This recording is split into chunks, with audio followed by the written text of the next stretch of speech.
Morning everyone, నేను మీ రాజీ.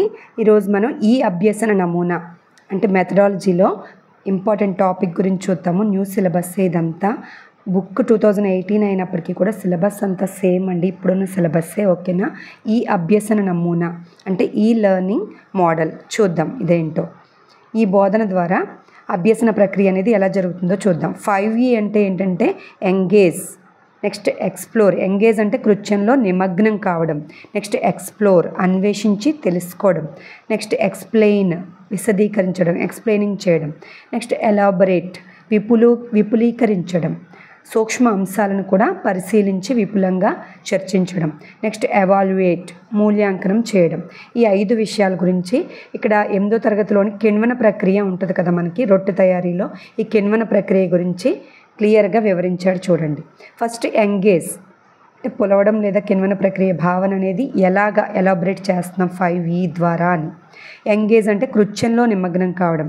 గ్రూప్లోని విద్యార్థులకి bun తెచ్చి ఇస్తారు, రొట్టె తెచ్చి ఇస్తారనమాట. ఆ రొట్టెని వాళ్ళు జ్ఞానేంద్రియాలతో రుచి, వాసన, అలాగే స్పర్శ అంటే తాకి చూస్తారనమాట.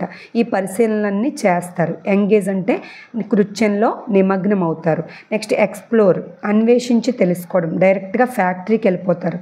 ఆ బన్ తయారయ్యే ఫ్యాక్టరీకి వెళ్ళిపోయి ఎలా తయారవుతుందో పరిశీలిస్తారనమాట. ఇదంతా ఎక్స్ప్లోర్ అంటే అన్వేషణ, అంటే వెళ్ళి తెలుసుకోవడం, అన్వేషించి తెలుసుకోవడం. వివరాలు కూడా నమోదు చేసుకుంటారు అక్కడ తెలుసుకుంటూ. Next explain విశదీకరించడం. కిణ్వన ప్రక్రియ అసలు ఎలా జరుగుతుంది, ఏ మార్పులు వస్తున్నాయి, బన్ తయారీకి అంటే రొట్టె తయారీకి ఏ పదార్థాలు అవసరమో గ్రూపులో మిగతా విద్యార్థులతో కలిసి చర్చిస్తారు.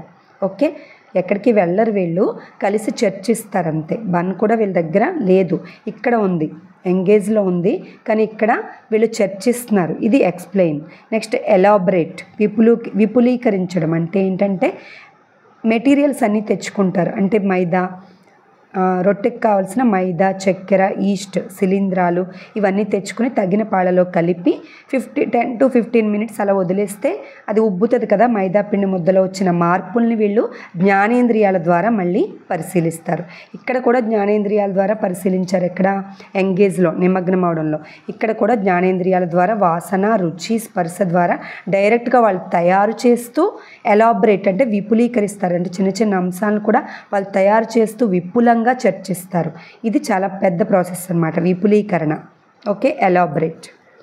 నెక్స్ట్ లాస్ట్ వన్ వచ్చి ఎవాల్యుయేట్ అంటే మూల్యాంకనం చేయడం.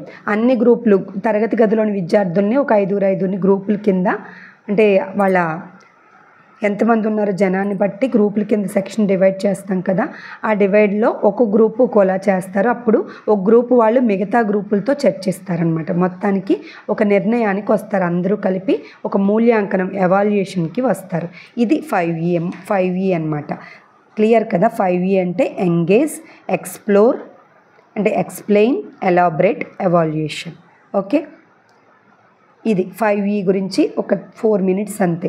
జస్ట్ మీరు చూసినా అర్థమైపోద్ది. ఒక 2-3 times చూడండి, అర్థమైపోద్ది. ఓకేనా? Keep watching. Thank you so much.